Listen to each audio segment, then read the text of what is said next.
Good evening बच्चों। एक बार पुनः आप सभी का online classes Tagore children academy Surajgarh में स्वागत है।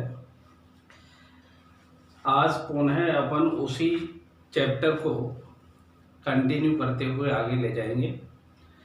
हमारा जो चैप्टर था उसका नाम था रेस्पिरेटरी सिस्टम ऑफ ह्यूमन। ठीक है, उसी में आगे कंटिन्यू करते हुए आज वॉल्यूम रिलेटेड टू रेस्पिरेशन या श्वसन संबंधी आयतन के बारे में बताएंगे। ठीक, अर्थात यहाँ पर ये बताया जाता है कि जो हमारे लंग्स होते हैं उनमें एक तो हम वॉल्यूम को मेजरमेंट करते हैं और एक कैपेसिटी, उसकी क्षमता को हम मेजरमेंट कर रहे होते हैं। ठीक है, तो पहला जो हमारा है टॉपिक वह है श्वसन संबंधी आयतन, जिसको हम कह रहे होते हैं वॉल्यूम रिलेटेड टू रेस्पिरेशन।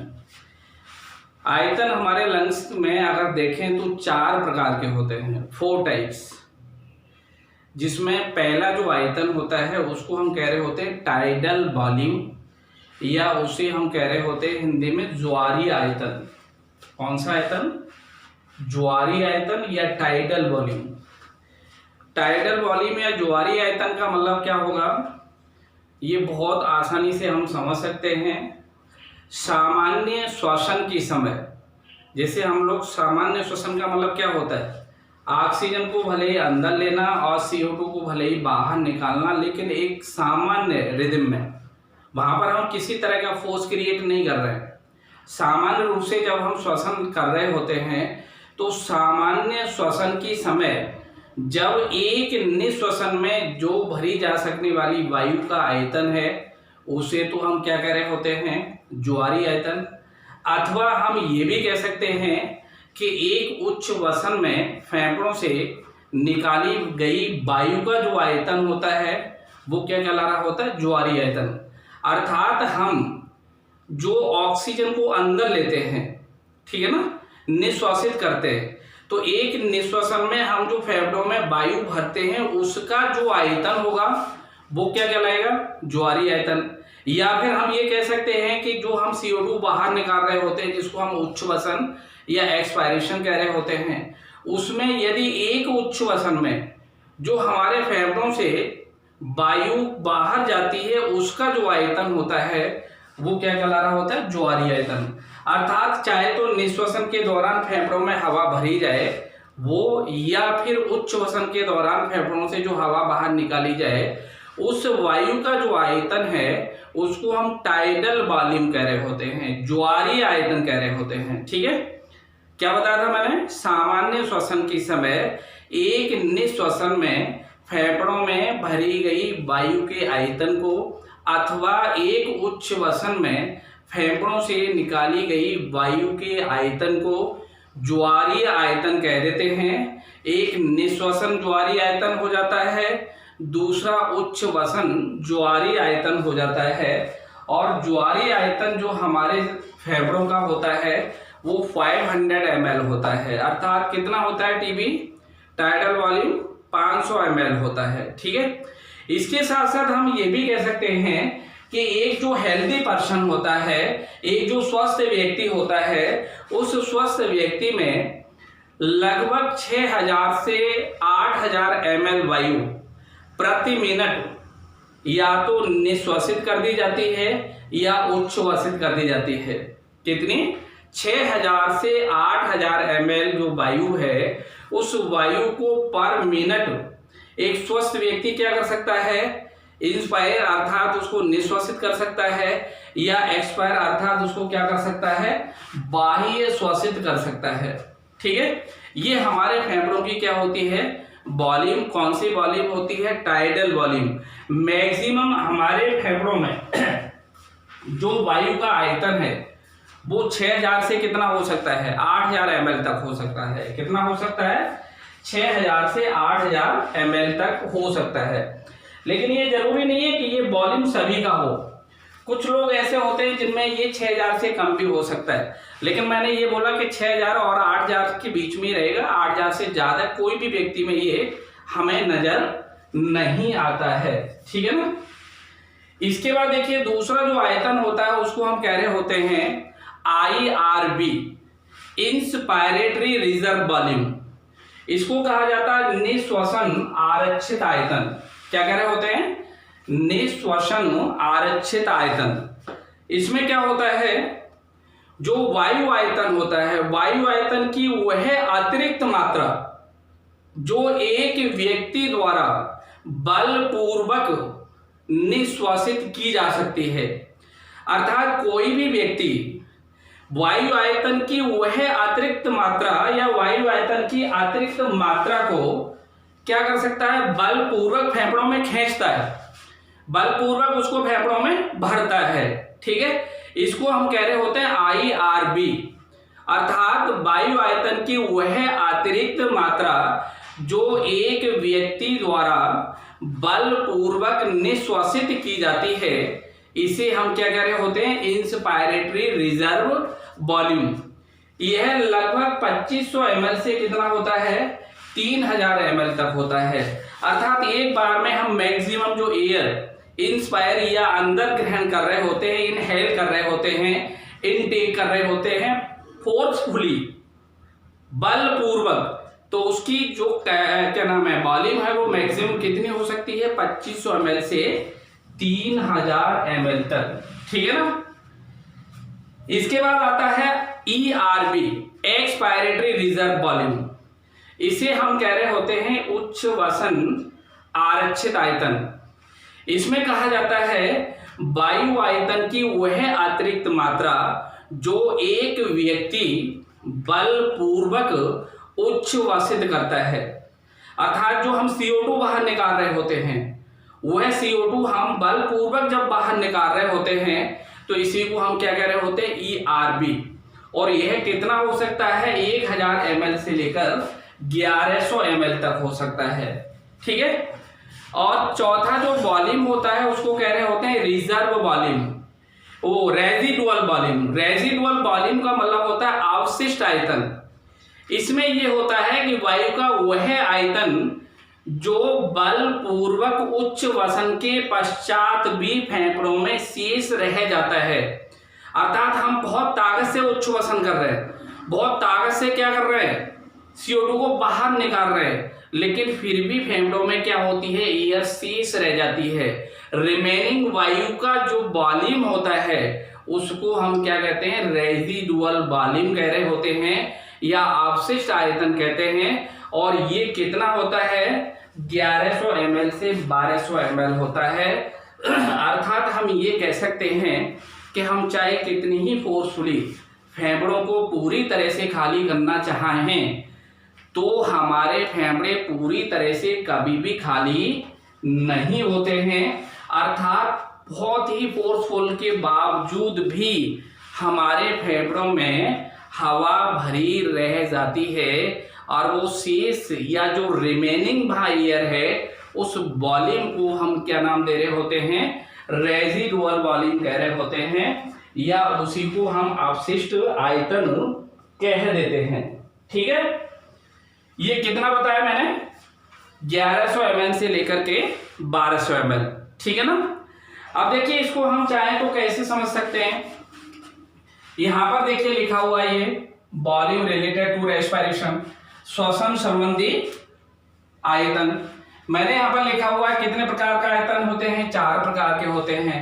सबसे पहले ज्वारीय आयतन मैंने आपको बताया था, और इसमें मैंने अभी ये बोला था सामान्य श्वसन के समय एक निश्वसन में फेफड़ों में भरी गई वायु का आयतन या एक उच्च वसन में बाहर निकाली जाने वाली वायु के आयतन को क्या कहा जाता है, टाइडल वॉल्यूम कहा जाता है, या हम इसे ज्वारीय आयतन कह देते हैं, जिसका मेजरमेंट कितना होता है, 500 ml होता है।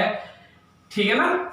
इसका मतलब है कि सामान्य श्वसन के दौरान एक निश्वसन में फेफड़ों में भरी जा सकने वाली वायु के आयतन को हम निश्वसन ज्वारीय आयतन कहते हैं, या एक उच्च वसन में फेफड़ों से बाहर निकाली जा सकने वाली वायु के आयतन को उच्च वसन ज्वारीय आयतन कहते हैं, जिसका मेजरमेंट कितना होता है, 500 ml होता है। ठीक है।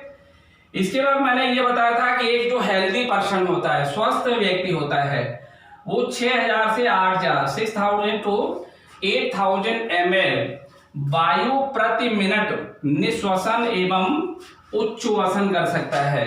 निश्वसन का मतलब क्या है? फेफड़ों में वायु को भर सकता है। उच्छ्वसन का मतलब होता है फेफड़ों से वायु को बाहर निकाल सकता है। अर्थात एक जो हेल्दी पर्सन है वो 1 मिनट में फेफड़ों के अंदर 6000 से 8000 ml वायु को भर सकता है, या फिर 1 मिनट में निश्वसन के दौरान, वो उच्छ्वसन के दौरान 6000 से 8000 ml वायु को बाहर निकाल सकता है। ठीक है। इसके बाद देखिए सेकंड आता है निश्वसन आरक्षित आयतन, जिसको मैंने कहा था इंस्पायरेटरी रिजर्व वॉल्यूम, या इसको हम IRV लिख सकते हैं, IRV। इसमें मैंने बोला था अभी वायु आयतन की वह अतिरिक्त मात्रा जो एक व्यक्ति बलपूर्वक क्या कर सकता है? निश्वासित कर सकता है। निश्वासित का मतलब है अंदर फेफड़ों में खींच सकता है।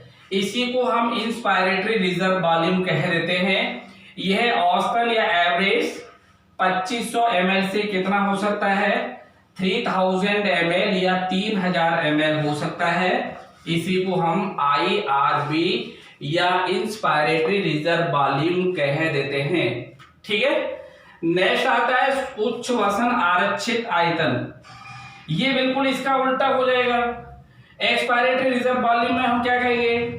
वायु आयतन की वह अतिरिक्त मात्रा जो एक व्यक्ति फोर्सफुली उच्छ्वासित कर सकता है, अर्थात उसे बाहर निकाल सकता है। इसी को हम इंस्पायरेटरी रिजर्व वॉल्यूम कह देते हैं या IRV कह देते हैं। ये एवरेज कितना होता है? 1000 ml से लेकर के 1100 ml हो सकता है, 1000 ml से 1100 ml तक। ठीक है। इसके बाद आता है अवशिष्ट आयतन, रेजिडुअल वॉल्यूम। मैंने आपको बताया था इसमें क्या होगा? वायु का वह आयतन जब बलपूर्वक उच्छ्वसन के बाद हमने पूरी ताकत से फेफड़ों से उच्छ्वसन किया है, पूरी ताकत से फेफड़ों से बाहर किसको निकाल दिया? वायु को। लेकिन बलपूर्वक उच्छ्वसन के पश्चात भी क्या होता है? लंग्स में वायु शेष रह जाती है। ये जो वायु का आयतन होता है इसी को हम RV कह रहे होते हैं, और ये एवरेज 1100 ml से कितना होता है? 1200 ml तक होता है। ठीक है। इसलिए ये 4 प्रकार के आयतन बताए गए हैं, जिसमें पहला मैंने आपको बताया था TB टाइडल वॉल्यूम, दूसरा बताया था IRV इंस्पायरेटरी रिजर्व वॉल्यूम, तीसरा बताया था ERV एक्सपायरेटरी रिजर्व वॉल्यूम, और चौथा बताया था RV रेजिडुअल वॉल्यूम। ठीक है। टाइडल वॉल्यूम का मेजरमेंट 500 ml, IRV का मेजरमेंट कितना बताया था? 2500 से 3000 तक, ERV का कितना बताया था? 1000 ml से 1100 ml तक, और RV का कितना बताया था? 1100 ml से 1200 ml तक। ठीक है। इसके बाद देखिए हम बात करते हैं लंग्स कैपेसिटी की, फेफड़ों की क्षमता की। इसको हम कह रहे होते हैं श्वसन संबंधी क्षमताएं, कैपेसिटी रिलेटेड टू रेस्पिरेशन।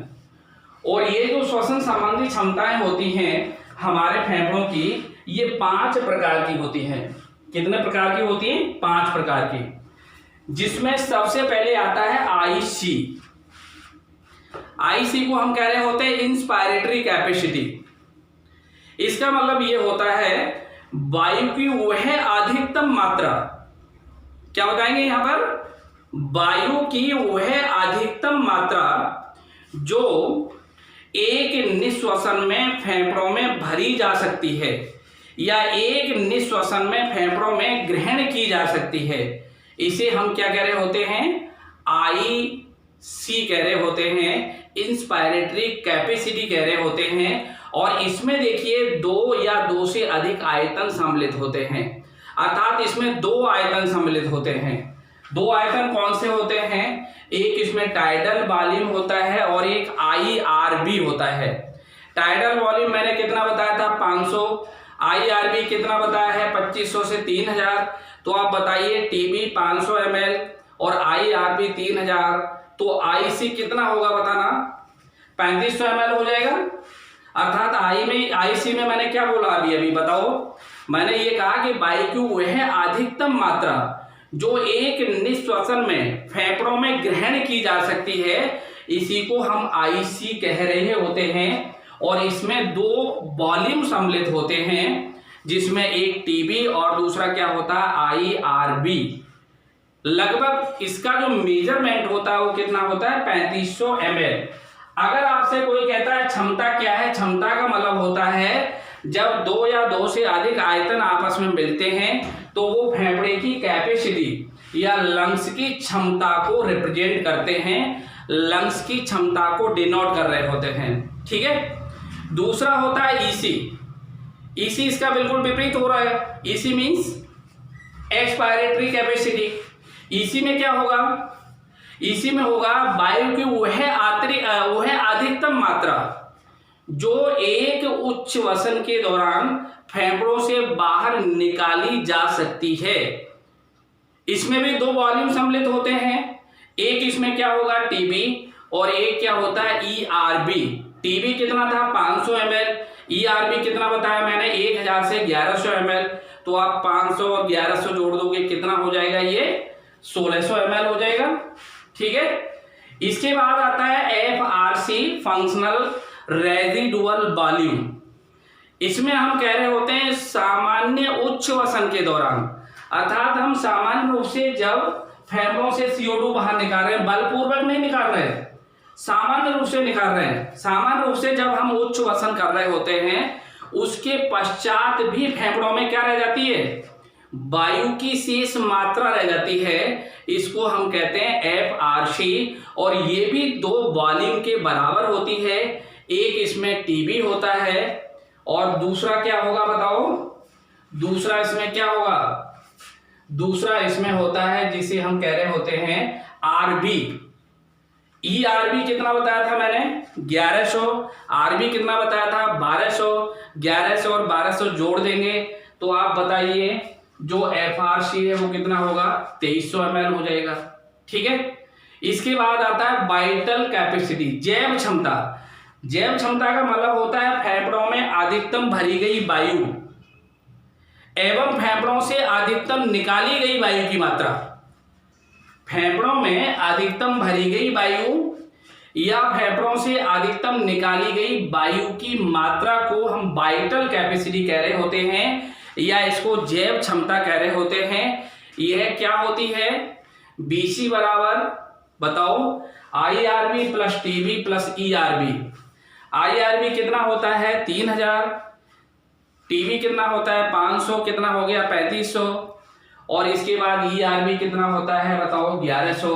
तो ये कितना हो जाएगा बीसी 4600 ml हो जाता है। कितना हो जाता है 4600 ml हो जाता है, ठीक है। इसके बाद आता है TLC, total lung capacity. Total lung capacity का मतलब होता है जब हम अधिकतम प्रयास के पश्चात फेफड़ों में अधिकतम भरी गई वायु की जो मात्रा होती है, अधिकतम प्रयास के पश्चात फेफड़ों में भरी जा सकने वाली अधिकतम वायु की मात्रा को हम फेफड़ों की कुल क्षमता कह देते हैं, या इसी को टीएलसी कह देते हैं। टीएलसी में क्या होता है, टीएलसी बराबर बीसी प्लस आरबी। बीसी अभी आपने वाइटल कैपेसिटी कितना निकाला था 4600 और आरबी कितना होता है 1200, तो टोटल कितना हो गया 5800 हो गया, जो लगभग किसके पास आ गया 6000 ml के पास आ गया, ठीक है। तो जो कैपेसिटी होती है वो तो कितनी बताई 5, और जो आयतन होते हैं वो कितने बताए 4।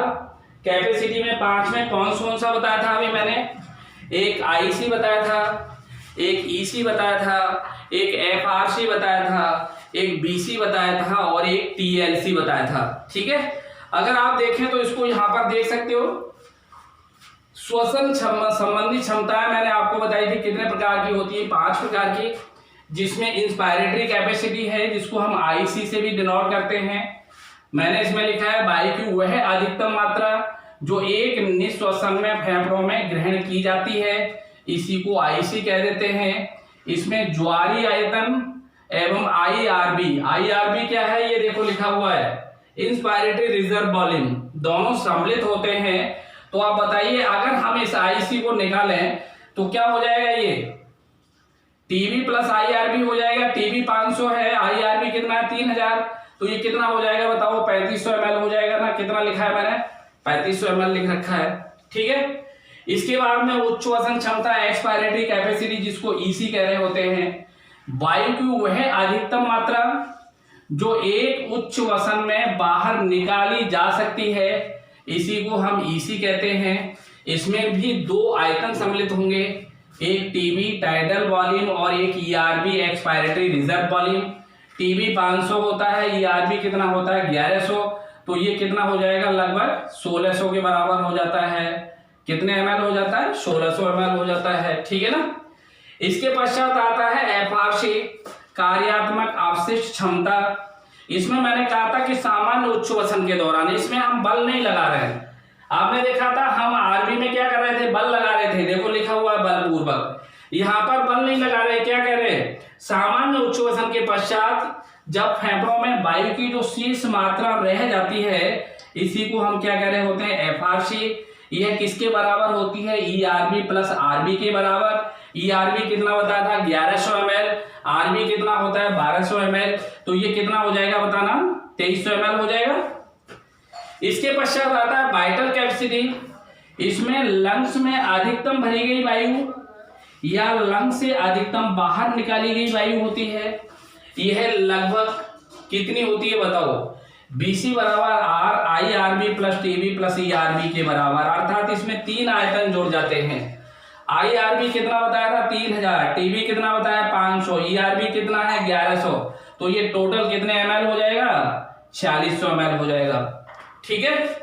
इसके बाद में टोटल लंग कैपेसिटी, फेफड़ों की कुल क्षमता। इसमें मैंने कहा था अधिकतम प्रयास के पश्चात लंग्स में भरी जा सकने वाली अधिकतम वायु की मात्रा फेफड़ों की क्या कहलाती होती है, कुल क्षमता कहलाती है। इसी को हम क्या कह रहे होते हैं, टीएलसी। और टीएलसी बराबर क्या होगा, बीसी प्लस आरबी। बीसी अभी आपने कितना निकाला है 4600 ml, ये बीसी है ना जैव क्षमता, और यहाँ पर आपने देखा आरबी कितना होता है 1200 ml, तो 4600 और 1200 को आप टोटल करेंगे तो कितना हो जाएगा, ये 5800 ml हो जाता है, ठीक है। अब देखिए दूसरा इसमें आर्टिफिशियल रेस्पिरेशन, कृत्रिम श्वसन।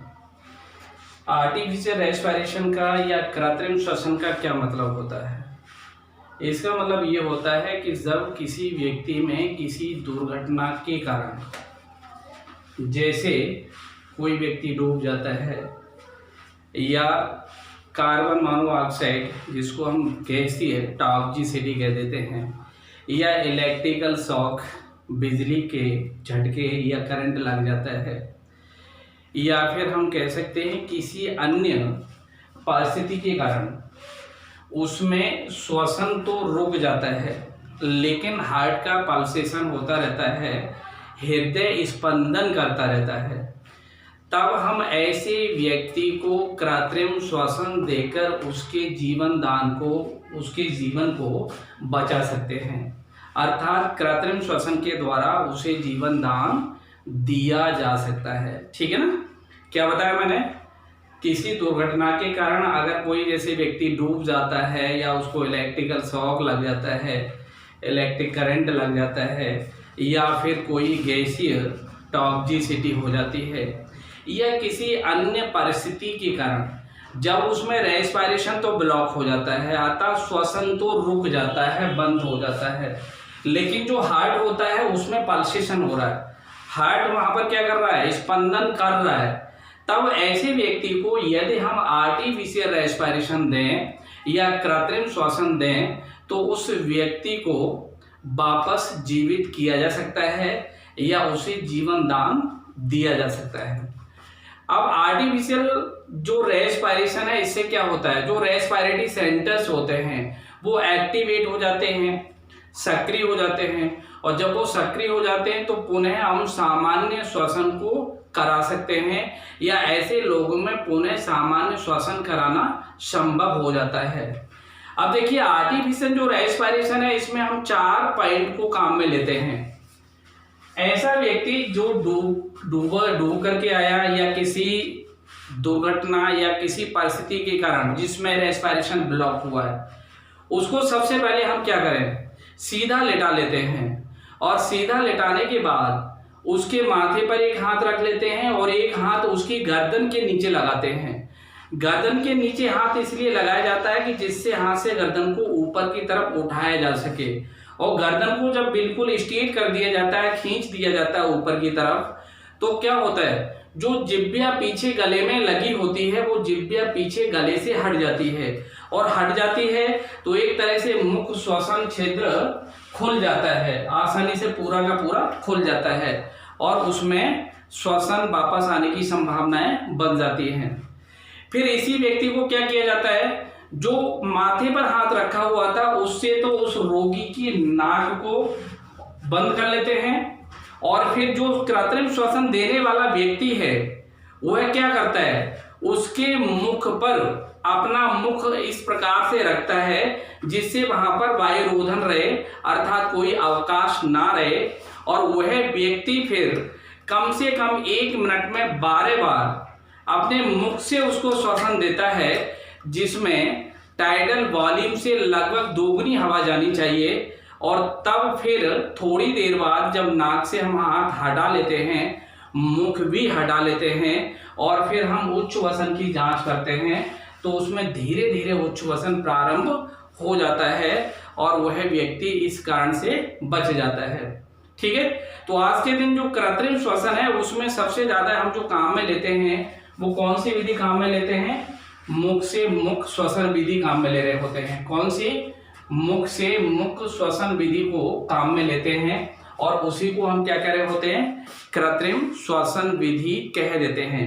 ठीक, जैसा कि देखिए यहाँ पर मैंने बताया है, जब किसी व्यक्ति में किसी दुर्घटना के कारण जैसे डूबने या कार्बन मोनोऑक्साइड या टॉक्सिसिटी या फिर इलेक्ट्रिक शॉक या किसी अन्य परिस्थिति के कारण उसमें श्वसन रुक जाता है लेकिन हृदय स्पंदन होता रहता है, तब उसे कृत्रिम श्वसन देकर के बचाया जा सकता है। कृत्रिम श्वसन से श्वसन केंद्रों को सक्रिय कर क्या करते हैं, वापस सामान्य श्वसन कराना संभव कर लेते हैं। कृत्रिम श्वसन की अनेक विधियां हैं, लेकिन वर्तमान में कृत्रिम श्वसन अधिक प्रचलित है, जिसे अगर हम चाहें तो एक नाम दे सकते हैं श्वसन में। कौन सा नाम, कौन से श्वसन में, कृत्रिम श्वसन में, जिसको हम कह रहे होते हैं मुख से मुख श्वसन विधि। ठीक है, अब देखिए इसमें यहां पर कितने पॉइंट काम में लिए गए हैं, 4 पॉइंट। पहला पॉइंट क्या है, उस रोगी को सीधा लेटा लिया, फिर उसके ऊपर माथे के ऊपर एक हाथ को रखा, दूसरे हाथ को उसकी गर्दन के नीचे लगा करके गर्दन को ऊंचा करके क्या किया, एक तरफ खींच दिया ऊपर की तरफ, जिससे गले में जो पिछले भाग में जिब्बिया चिपकी रहती है वो वहां से हट जाती है और श्वसन क्षेत्र वहां खुल जाता है।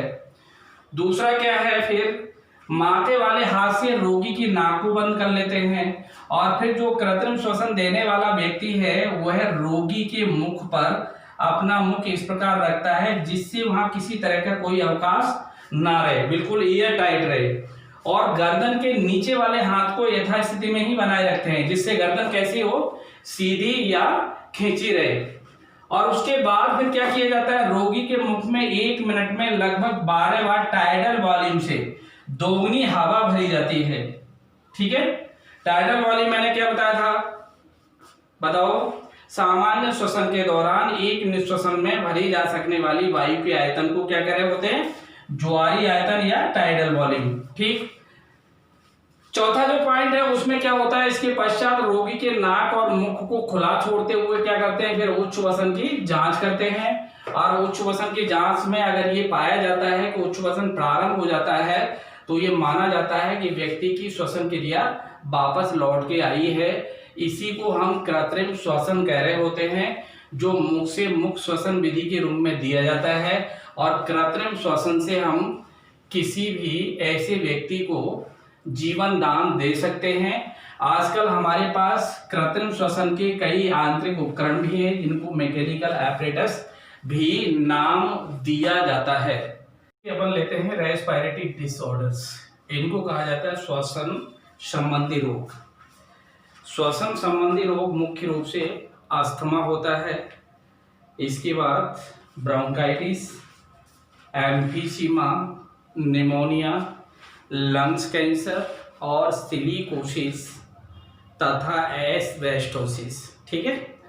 अस्थमा जो रोग होता है वो परागकण, धूल के कण, खाद्य पदार्थ, ठंड, एलर्जी या हम धूम्रपान कह सकते हैं जैसे एलर्जी होने वाले कारणों से होता है। इस कारण से क्या होता है, जो श्वसनी होती है उनमें सूजन आ जाती है, श्लेष्मा बहुत अधिक स्रावित होता है और साथ में उनके अंदर नैरोनेस आ जाती है। इसलिए व्यक्ति को खांसी आती है, सांस लेने में दिक्कत होती है। दूसरा ये होता है कि जब अस्थमा का अटैक पड़ जाता है तो उस समय सबसे बड़ी परेशानी ये आती है कि जब उच्च वसन होता है तो सीटी बजने जैसी आवाज़ें आने लगती हैं। अगर किसी व्यक्ति को उच्च वसन के दौरान सीटी बजने जैसी आवाज़ें आती हैं तो it is symbol of asthma. ये कौन सी बीमारी का सिंबल हो सकता है, संकेत हो सकता है, अस्थमा या दमा का। ठीक है। अब देखिए, इस रोग से बचने का जो अच्छा कारण है वो तो ये है कि अपने को धूम्रपान से बचना चाहिए। किससे बचना चाहिए? स्मोकिंग से। लेकिन इसके पश्चात भी कुछ दवाइयां हैं जिनमें एंटीबायोटिक्स होते हैं, ब्रोंकोडाइलेटर्स होते हैं, ये व्यक्ति को आराम देते हैं और ब्रोंकाई में सूजन को कम कर देते हैं। ठीक है। दूसरा आता है ब्रोंकाइटिस। ब्रोंकाइटिस को कहते हैं श्वसनी शोथ। जो ट्रैकिया है, जो फेफड़ों में दो भागों में बढ़ जाती है, उनको श्वसनी कहा जाता है।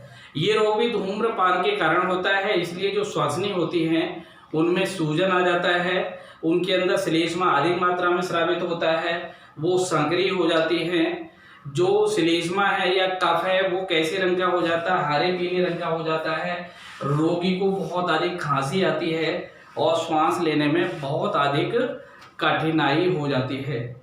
इस रोग के कारण जो श्वसनी होती हैं उनमें जो सीलिया होते हैं वो नष्ट हो जाते हैं। इस कारण से श्लेष्मा बहुत अधिक मात्रा में बनता है। ठीक है। इस रोग का भी बचाव केवल क्या है? स्मोकिंग से दूर रहना। ठीक है।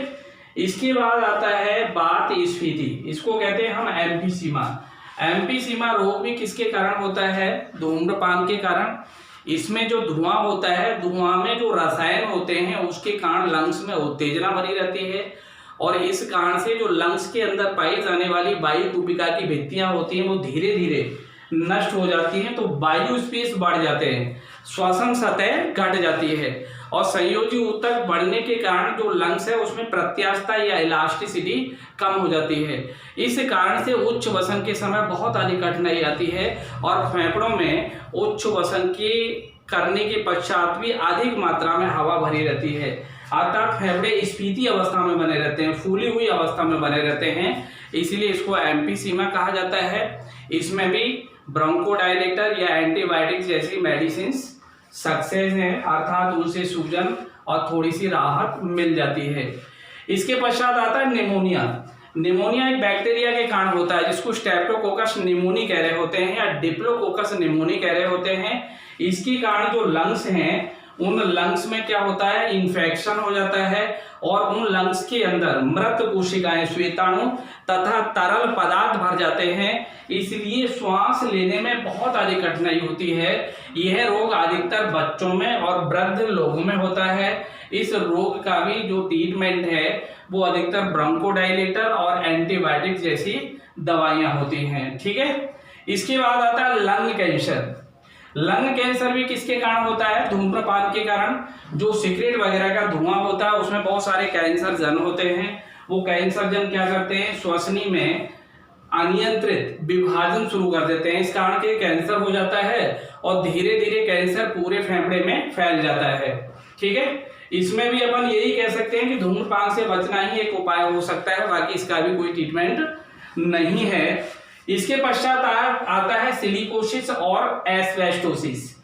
ये अधिकतर लेबर्स में होता है, जो लेबरर क्लास लोग होते हैं, श्रमिक होते हैं, जो खदानों में, कारखानों में काम करते हैं, किसके में, सिलिका या एस्बेस्टॉस के में।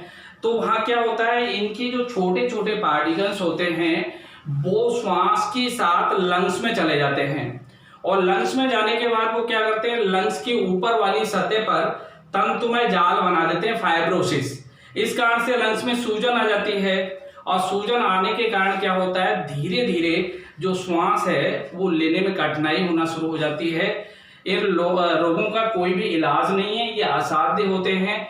केवल हम यही कह सकते हैं कि जिनके कारण ये रोग होते हैं उनसे इसमें बचा जा सकता है।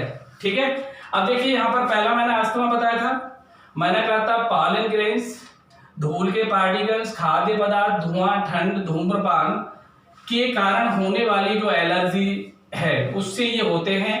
अस्थमा का अटैक पड़ने पर मैंने बताया था उच्च वसन के समय सीटी बजने जैसी आवाजें आती है। इस रोग में श्वसनी में अधिक श्लेष्मा, सूजन एवं वो नर्वस हो जाती है। इस कारण से खांसी बहुत आती है, श्वास लेने में बहुत अधिक कठिनाई होती है। इस रोग का बचने का उपाय केवल एलर्जी कारकों से दूर रहना तथा इसमें एंटीबायोटिक्स और ब्रोंकोडाइलेटर भी लाभ करते हैं, जिससे सूजन थोड़ा कम हो जाता है। इसके बाद देखिए ब्रोंकाइटिस में, इसमें क्या होता है, जो श्वसनी होती है उनकी सतह सूज जाती है, अधिक श्लेष्मा स्रावित करती है, खांसी बहुत आती है, कफ हरा और पीला हो जाता है तथा वे कैसी हो जाती है, नर्वस हो जाती है। ये सारे लक्षण होते हैं इस रोग के। ये भी किसके कारण होता है, स्मोकिंग के कारण होता है, अर्थात जो स्मोक है, धुआं है, उसमें जो केमिकल्स होते हैं वो श्वसनी में श्लेष्मा के स्राव को बढ़ाते हैं तथा सीलिया को वहां नष्ट कर देते हैं। इस कारण से यह रोग होता है। अर्थात इसमें भी हम ये कह सकते हैं कि धूम्रपान से बचना ही इस रोग का उपचार या उपाय, जो भी कहना चाहो कह सकते हो सकता है। इसके बाद आता है एम्फीसीमा। यह रोग भी किसके कारण बता रखा है इन्होंने, धूम्रपान के कारण। इसमें धूम्रपान के कारण फेफड़ों में लगातार इरिटेशन रहता है, उत्तेजना रहती है। धीरे धीरे जो एल्वियोलाई होती है उनकी भित्ति नष्ट होती है, तो वायुस्थान या वायु स्पेस बढ़ जाएंगे तो श्वसन सतह का क्षेत्रफल कम होगा, तो गैसियस एक्सचेंज क्या होगा, कम होने लगेगा। इस कारण से उच्च वसन के समय लंग्स में क्या होती है, वायु भरी रहती है, इसलिए इसको स्फीति कहा जा गया है। इसमें श्वसनकाओं में सूजन आ जाती है और वो नर्वस हो जाती हैं। इस कारण से उच्च वसन के दौरान बहुत अधिक कठिनाई आती है। ठीक है, इसमें भी अगर हम चाहें तो ये कह सकते हैं ब्रोंकोडाइलेटर और एंटीबायोटिक्स काम में ली जा सकती हैं। इसके बाद निमोनिया में देखिए स्ट्रेप्टोकोकस निमोनी जीवाणु है, ये लंग्स में इन्फेक्शन करता है। इस कारण से लंग्स में मृत कोशिकाएं, जिनको हम क्या कह रहे होते हैं, श्वेताणु, और तरल भर जाता है, इसलिए सूजन आ जाती है और इस कारण से श्वास लेने में बहुत अधिक कठिनाई आती है। ये रोग भी अधिकतर बच्चों में या वृद्ध में होता है और इसे भी हम एंटीबायोटिक्स या ब्रोंकोडाइलेटर जैसी मेडिसिन के द्वारा ठीक कर सकते हैं। इसके बाद में लंग्स कैंसर, इसमें भी मैंने अभी बताया था धूम्रपान के कारण होगा। धूम्रपान, स्मोकिंग, जिसमें लोग अधिकतर बीड़ी सिगरेट का यूज करते हैं। सिगरेट या बीड़ी का जो धुआं है उसमें अधिकतर कैंसर जन होते हैं और इनके कारण जो श्वसनी में है अनियंत्रित अनकंट्रोल सेल डिवीजन हो जाता है। अनकंट्रोल सेल डिवीजन के कारण वहां पर कौन सा रोग होगा, कैंसर, और ये कैंसर धीरे धीरे संपूर्ण लंग्स में फैल जाता है, इसलिए इसे हम लंग्स कैंसर कह देते हैं। इसके पश्चात आता है सिलिकोसिस और एस्बेस्टोसिस, हिंदी में भी ऐसे ही लिखा जाएगा। ये अधिकतर मैंने बताया था कौन से लोगों में, श्रमिक लोगों में, जो कहां पर काम कर रहे होते हैं, सिलिका और एस्बेस्टोस की खानों में या कारखानों में, उनमें इस रोग के होने की संभावनाएं ज्यादा होती हैं। इनमें से इनके जो कण हैं श्वास के साथ जब फेफड़ों में पहुंच जाते हैं तो फेफड़ों में इरिटेशन होता है। फाइब्रोसिस मीन्स फेफड़े के ऊपरी भाग में तंतु में जाल बन जाता है और इस कारण से फेफड़े में सूजन आएगी, तो फेफड़े का क्या है, डायलेशन खत्म हो जाता है, फूलना पिचकना बंद हो जाता है और वो व्यक्ति वहां पर कोलैप्स कर सकता है। इसलिए हम ये कह रहे होते हैं कि ये असाध्य रोग होते हैं, इनका कोई भी ट्रीटमेंट नहीं है, केवल वे कारण जिनके द्वारा ये रोग होते हैं उनसे दूर रहना ही इनका उपाय या इनका बचाव हो सकता है। ठीक है, ओके।